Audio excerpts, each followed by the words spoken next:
Hello students, today we will study our second chapter in English, which is Man vs. Animals, written by Eric Arthur Blair. The given story is an extract from the novel Animal Farm, written by him. So here is the story. Mr. Jones of the Manor Farm had locked the hen houses for the night but was too tired to remember to shut the pop holes. Pop holes means होता है animals के लिए जो हम लोग fence बनाते हैं उसके अंदर कई बार होल्स हो जाते हैं जिसमें से एनिमल्स बाहर आ जा सकते हैं, उसको कहते हैं पॉप होल्स। तो मिस्टर जॉन्स का एक फार्म हाउस है जहाँ पर एनिमल्स रहते हैं। रात को वो hen हाउसेस को बंद करते हैं, लेकिन इतने ज़्यादा थक गए थे कि पॉप होल्स को बंद करना भूल जाते हैं। With the ring of light from his lantern dancing from side to side he lurched across the yard and made his way up to bed where Mrs Jones was already snoring. वो अपने हाथ में lantern लिए हुए अपने room की तरफ जाते हैं और उनका लैंटर्न उनके हाथ में हिल रहा है, जिसकी वजह से उस लैंटर्न में से आने वाला लाइट भी स्विंग हो रहा है। वो जाकर अपने कमरे में सो जाते हैं जहाँ पर कि उनकी वाइफ मिसेस जॉन्स पहले से ही खर्राटे ले रही थी। As soon as the light in the bedroom went out there was stirring and fluttering all through the farm buildings. जैसे ही वह अपने कमरे में जाकर सोते हैं और उनके कमरे की लाइट ऑफ होती है, तभी फार्म हाउस में कुछ हरकतें होने लगती है, कुछ फड़फड़ाने की आवाज़ होती है। Word has gone round during the day that old Major the prize Middle White boar had a strange dream on the previous night and wished to communicate it to the other animals. तो दिन भर ऐसी बातें चल रही थी कि major यहाँ पर एक ओल्ड वाइट बोर का नाम है। बोर मीन्स जंगली शुअर। Prize Middle is a particular pig breed just like golden retriever is a dog breed. यह शुअर का एक ब्रीड है। तो दिन भर ऐसी बातें चल रही थी कि बोर ने पिछली रात को एक सपना देखा था जिसके बारे में आज रात को वह सारे एनिमल्स से बात करने वाले थे। It had been agreed that they should all meet in the big barn as soon as Mr. Jones was safely out of the way. Old Major was so highly regarded on the farm that everyone was quite ready to lose an hour's sleep in order to hear what he had to say. तो यह बात हुई थी दिन में कि रात को जब मिस्टर जॉन्स जाकर सो जाएंगे तो सारे एनिमल्स बार्न में एक जगह इकट्ठा होंगे। बार्न मतलब वह जगह जहाँ पर एनिमल्स के लिए फूड स्टोर करके रखा जाता है। तो यह बातें थी कि रात में जब मिस्टर जॉन्स सो जाएंगे तो सारे एनिमल्स वहाँ पर इकट्ठा होंगे और मेजर अपने सपने के बारे में सबको बताएंगे। और मेजर का सारे एनिमल्स इतना ज़्यादा सम्मान करते थे कि उनके लिए अपनी 1 घंटे की नींद भी खराब करने के लिए रेडी थे। All the animals were now present except Moses the tame raven who slept on a perch behind the back door. सारे एनिमल्स वहाँ पर आ जाते हैं सिवाय रेवन के। रेवन मतलब कौवा, वह पालतू कौवा जो दरवाजे के पीछे सो रहा था एक ब्रांच पर। When Major saw that they had all made themselves comfortable and were waiting attentively, he cleared his throat and began. फिर मेजर देखते हैं कि सारे एनिमल्स बहुत ही आराम से बैठ गए हैं और बड़े ध्यान से उनकी बातें सुनने का इंतज़ार कर रहे हैं। तब मेजर अपने गले को साफ करते हैं और अपनी बातें कहना शुरू करते हैं। कॉमरेड्स मतलब होता है विश्वसनीय मित्र, ऐसा दोस्त जिस पर हम विश्वास कर सकते हो। You have heard already about the strange dream that I had last night but I will come to the dream later. I have something else to say first. कहते हैं कि जैसा आप लोगों को पता है कि पिछली रात मैंने एक सपना देखा था जिसके बारे में मैं आज बात करने वाला हूँ, लेकिन उस सपने के बारे में मैं बाद में बात करूँगा। उससे पहले मैं आप लोगों से आज कुछ और बातें करने वाला हूँ। I do not think, comrades, that I shall be with you for many months longer, and before I die, I feel it my duty to pass on to you such wisdom as I have acquired.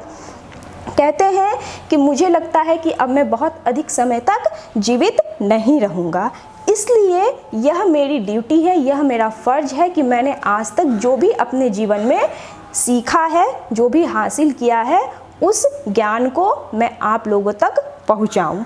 I have had a long life. I have had much time for thought as I lay alone in my stall, and I think I may say that I understand the nature of life on this earth as well as any animal now living.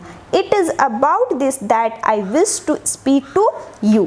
कहते हैं कि मुझे लगता है कि मैं जीवन को बहुत अच्छे से समझता हूँ, जीवन के रूप को बहुत अच्छे से समझता हूँ, और यहाँ पर जितने भी एनिमल्स रह रहे हैं उन सबको बहुत अच्छे से समझता हूँ। मैंने इन सब के बारे में अपने स्टॉल में बैठकर काफ़ी कुछ सोचा है। स्टॉल मतलब वह जगह जहाँ पर एनिमल्स रहते हैं। मैंने इन सब के बारे में बहुत सोचा है और मैं जीवन के बारे में बहुत कुछ जानता हूँ, इसीलिए आज मैं इसी बारे में आप लोगों से और अधिक बातें करने वाला हूँ। Now comrades, what is the nature of this life of ours? Let us face it. Our lives are miserable, laborious and short.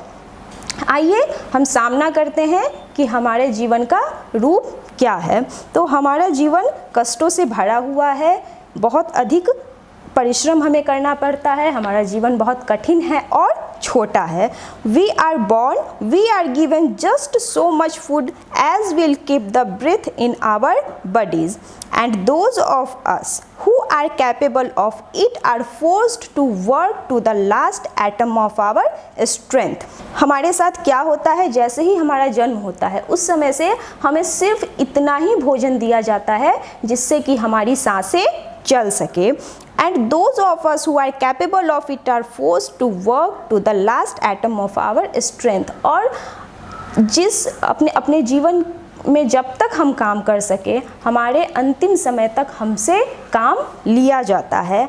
And the very instant that our usefulness has come to an end, we are slaughtered with hideous cruelty. और जब लगता है कि हमारी उपयोगिता ख़त्म हो चुकी है, हम किसी काम करने के काबिल नहीं हैं, तब हमें बहुत ही क्रूरता से, बहुत ही बेरहमी से मार दिया जाता है अपने भोजन के लिए।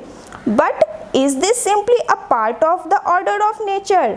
क्या यही जीवन का असली रूप है? क्या यही जीवन का हिस्सा है? Is it because the land of ours is so poor that it cannot afford a decent life to those who dwell upon it?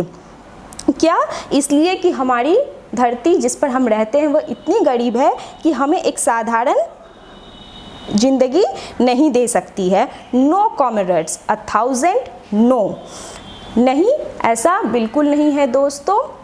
This single farm of ours would support a dozen horses, 20 cows, hundreds of sheep, all of them living in a comfort and dignity that are now almost beyond our imagining.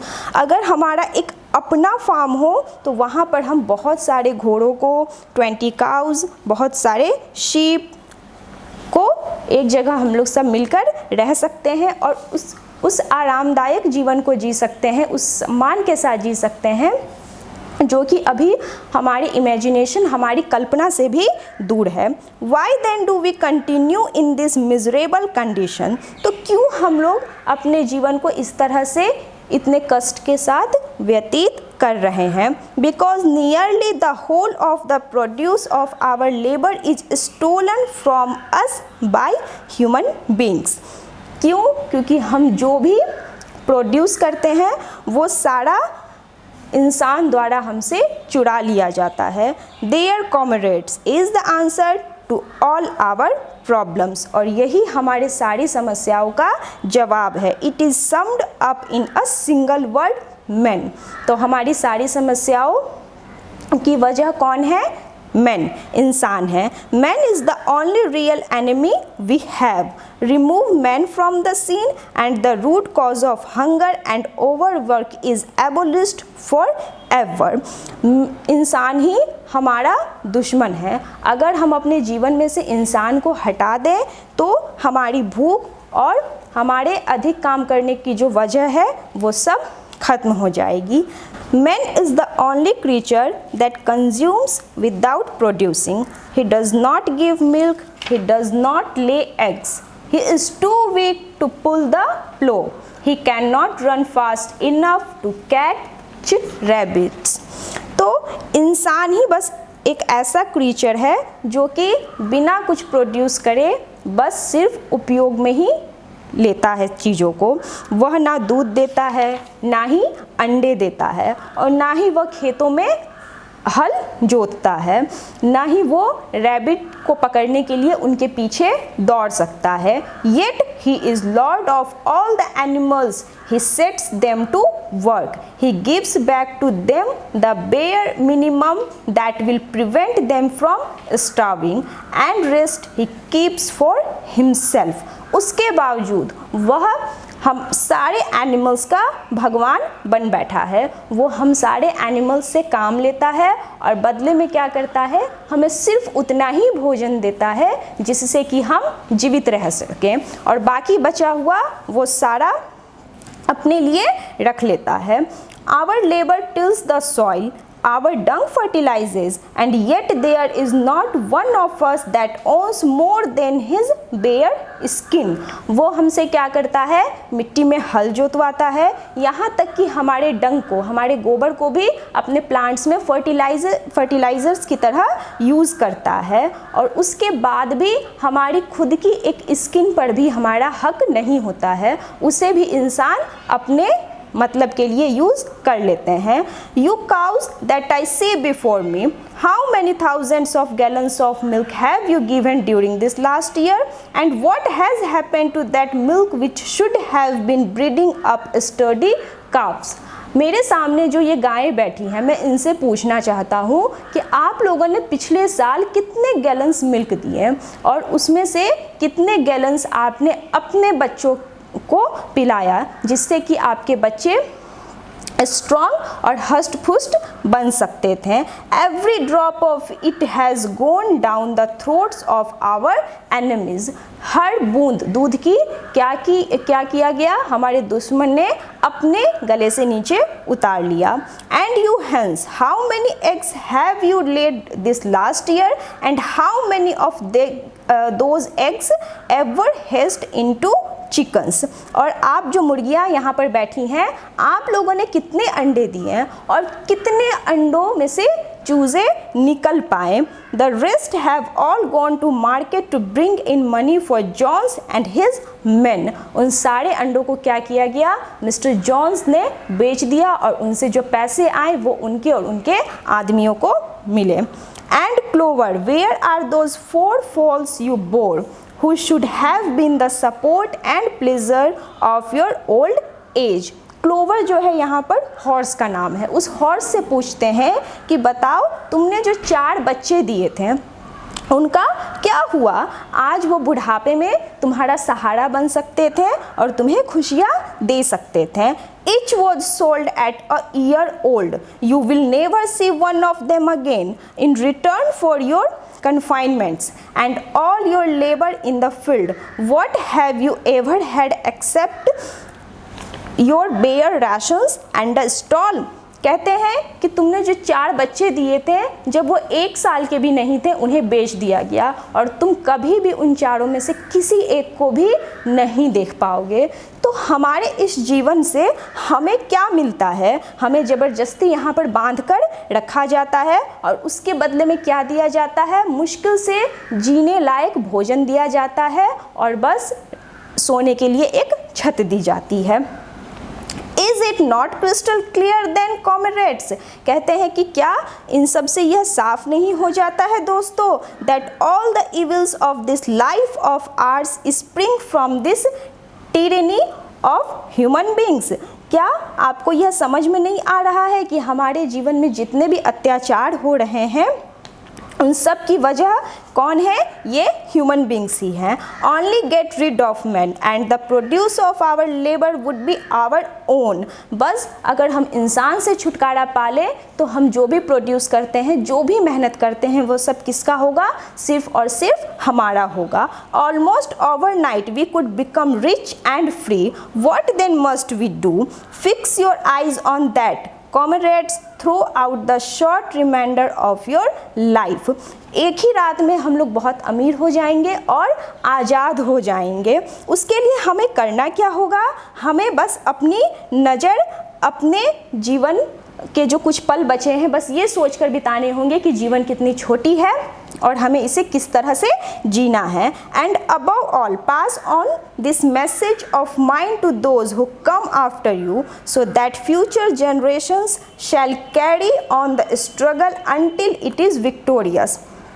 और मेरी इस बात को हमेशा ध्यान में रखिएगा कि आपको जब भी जो एनिमल मिलता है उसे यह बात जो मैंने आपको बताई है उसे यह बताते रहिएगा कि जब तक हम जीत नहीं जाते तब तक हमें संघर्ष करते रहना है। Let there be perfect unity, perfect comradeship in the struggle. और इस संघर्ष में हमारे बीच एकता होनी चाहिए और दोस्ती होनी चाहिए। All man are enemies, all animals are comrades. जितने भी इंसान हैं धरती पर वह सब हमारे दुश्मन हैं और जितने भी एनिमल्स हैं वो सब हमारे दोस्त हैं। तो यह बात हमें ध्यान में रखनी होगी और तब अपना जीवन जीना होगा। Thank you.